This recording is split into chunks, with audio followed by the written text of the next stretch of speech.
In this slide cast, we're going to look at estimates, in particular estimate types.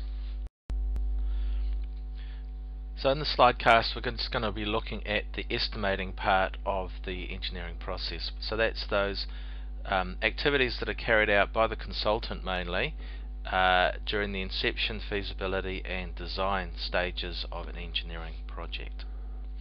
But before we start looking at each one of these in turn, we're going to look at the concept of how accurate each one of these estimates is.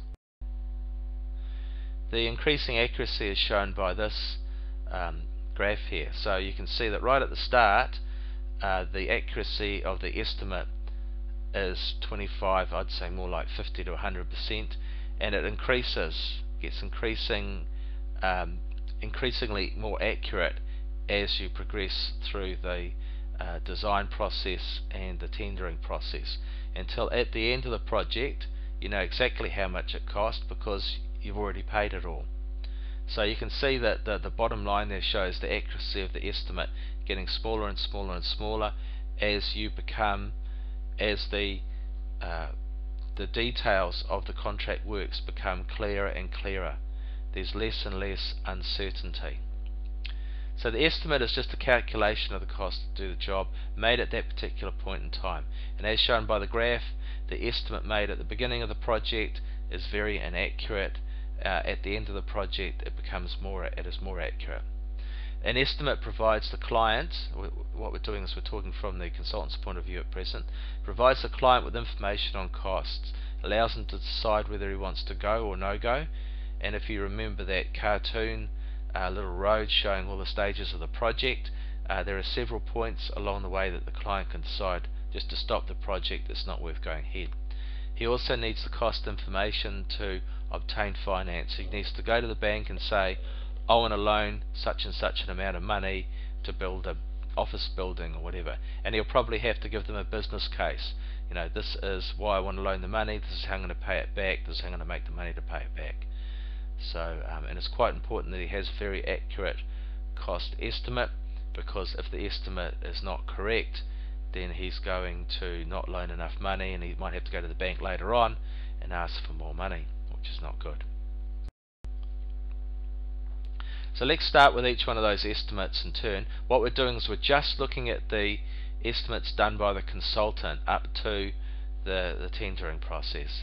So the rough estimate is also known as the concept estimate, preliminary estimate, order of magnitude, ballpark figure, whatever. They all mean basically the same. It's a rough, very rough accuracy.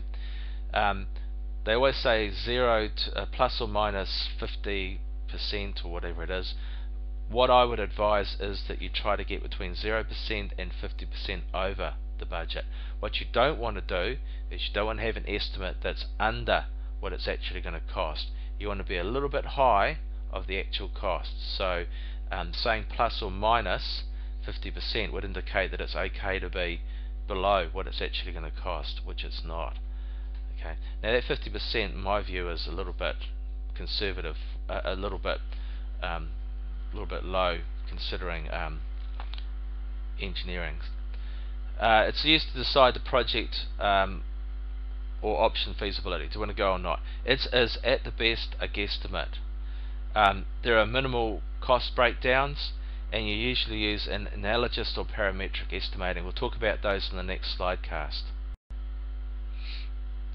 The provisional estimate, also known as feasibility study, preliminary estimate or comparative estimate, is also based on an incomplete design, but you will have done the geotech, you will have done the surveying to some extent, so you'll have a better idea about the site. You'll have developed a whole series of options, and you'll have done a little bit of design. You'll have thought about, you know, if it's a road, what the alignment is, if it's a building, how high is it, what's it made out of, you know, is it concrete, is it steel, what's it going to be, what's the facade going to be, and all that sort of business.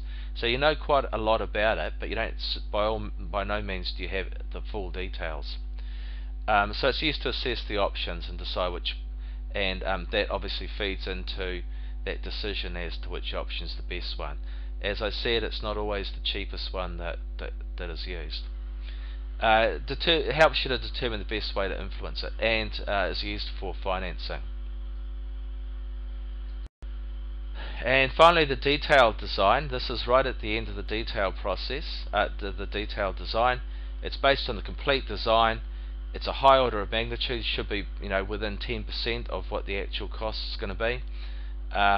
It is, you use the schedule of quantities. The consultant fills in the schedule of quantities that's in the tender, the same way as if he was a contractor, and that allows him to get a very accurate estimate for the project works.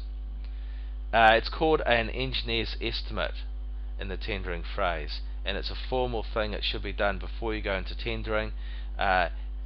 In most tendering processes, you compare the actual cost that was submitted with the engineer's estimate and decide whether you're being ripped off or not.